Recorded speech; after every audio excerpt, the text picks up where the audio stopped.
Hello.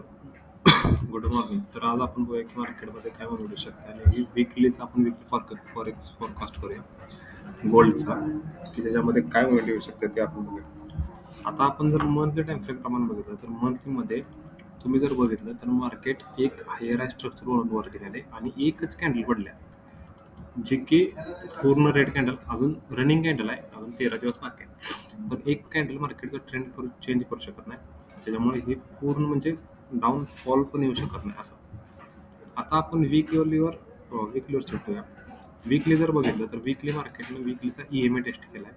Plus मार्केटला हा एक मेजर सपोर्ट झोन आहे. त्या सपोर्ट झोनपाशी मार्केटनं म्हणजे होल्ड करायला लागले आणि इथं रिट्रेसमेंट पण आहे मंथलीची. आता आपण जर बघितलं तर मार्केट इथनं हायर आहे स्ट्रक्चर वर निघाल्या आणि एकच कॅन्डल अशा खाली पडल्या.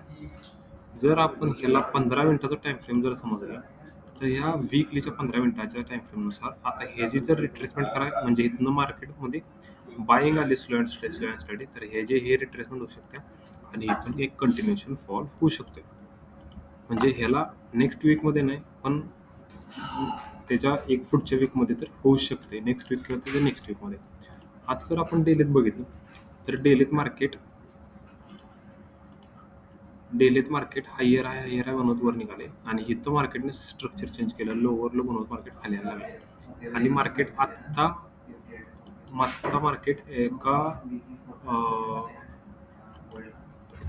एका झोन कसे आहे, जे की लिक्विडिटी झोन आहे, ओपनिंग क्लोजिंग डेलीचा, आणि त्याच्यावर मार्केट कॅन्डल क्लोज दिल्या डोजी.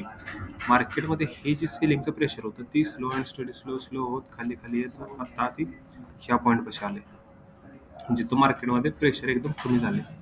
आणि आता जर आपण इथं बघितलं तर ह्या डेली पशी मार्केट अजून EMA हाफ वीक केलेलं नाही.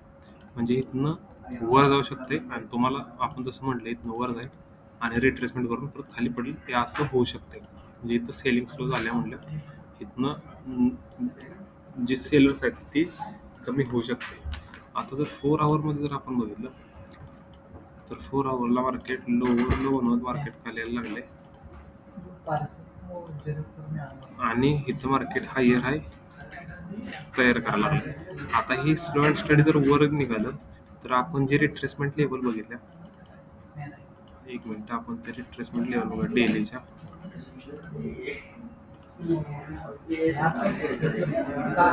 तर 38 किंवा 50% पर्यंत पण मार्केट येऊ शकते या लेवलपर्यंत, किंवा या दोन्ही पर्यंत जिथून रिजेक्शन भेटेल आपण तिथं एक प्लॅन करू शकतो.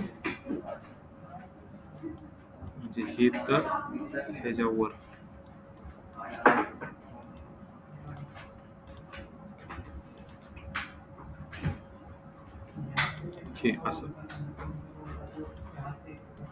हे असं रिट्रेसमेंट करत इथपर्यंत येऊ शकते. 38% आहे, इथनं मार्केट फॉल करू शकते. नेक्स्ट वीकमध्ये आपला असा प्लॅन राहील की मार्केटमध्ये ही वीकलीची जी कॅन्डल आहे ही आपण 15 मिनिटाची कॅन्डल समजू, मार्केट हायर आहे बनवत वर निघाले.